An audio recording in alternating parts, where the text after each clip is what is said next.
Hello बच्चों, ये प्रश्न को देखते हैं। तो प्रश्न में दे रखा है दो द्रव्यों ए तथा बी को मिलाने पर उसके क्वथनांक दोनों द्रव्यों के क्वथनांकों से बढ़ जाते हैं। इस विलयन की प्रकृति क्या होगी? आइए मुख्य अवधारणा की चर्चा करते हैं। मुख्य अवधारणा। तो प्रश्न में क्या दे रखा है? दो द्रव्यों ए तथा बी को मिलाने पर उसके क्वथनांक दोनों द्रव्यों के क्वथनांकों से बढ़ जाता है। इस विलयन की प्रकृति क्या होगी, ये हमें बताना है। तो यहाँ पे हमें क्या दे रखा है?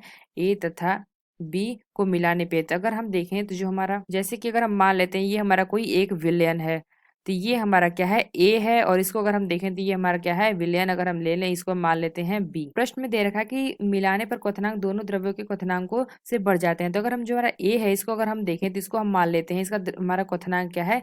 20। तो यहाँ पे हमने क्या मान लिया? जो हमारा ए है इसका हमारा क्वथनांक क्या है? 20 डिग्री सेल्सियस है। तो यहाँ से अगर हम देखें जो बी मान लेते हैं, इसका भी हमारा क्या है? 20 डिग्री सेल्सियस है। तो यहाँ से अगर हम देखें तो जो अगर हम दोनों को मिला देते हैं, तो यहाँ पे अगर हम देखें जो हमारा विलयन यहाँ पे आएगा इन दोनों को मिला के, तो ये हमारा क्या हो जाता है? अगर हम इसको मान लेते हैं, ये हमारा हो जाता है 25 डिग्री सेल्सियस। तो ये हमारा क्या है? ए बी है। तो ये हमारा क्या हो गया है? जो ए बी से ये हमारा क्या है? ए बी हमारा बढ़ गया है। तो इसका मतलब क्या है, ये हमें बताना है कि इस विलन की प्रकृति क्या होगी। तो इसमें अगर हम देखें तो जो हमारा ए बी में जो हमारे आकर्षण बल होंगे, ये हमारे क्या हो जाएंगे? अधिक प्रबल हो जाएंगे। और अगर हमारा आकर्षण बल अधिक प्रबल हो जाएगा, तो इसका मतलब हमारा हो जाएगा क्या? ए और बी बी आकर्षण बल, ये हमारे क्या हो जाएंगे? ए बी के आकर्षण बल नहीं है। तो ये तभी पॉसिबल होगा जब हमारा क्या होगा? जो हमारा विलयन है ये हमारा क्या होगा? अनादर्श विलयन होगा, अनादर्श।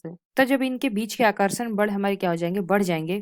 तो ये हमारे राउल्ट के नियम से कौन से विचलन को प्रदर्शित करेंगे? तो ये हमारे प्रदर्शित करेंगे ऋणात्मक विचलन, ऋणात्मक विचलन। तो यहाँ से हम कह सकते हैं कि जो हमारे दो द्रव्य हमने लिए हैं ए और बी, अगर हम देखें दोनों को क्वथनांकों को हम अगर मिला देते हैं, तो यहाँ पे हमारा क्या हो जाएगा? ये हमारे क्या होंगे? जो विलयन होंगे अनादर्श विलयन होंगे। और ये हमारा विचलन कौन सा होगा? तो ऋणात्मक विचलन होगा। तो आशा करते हैं आपको समझ में आया होगा। धन्यवाद।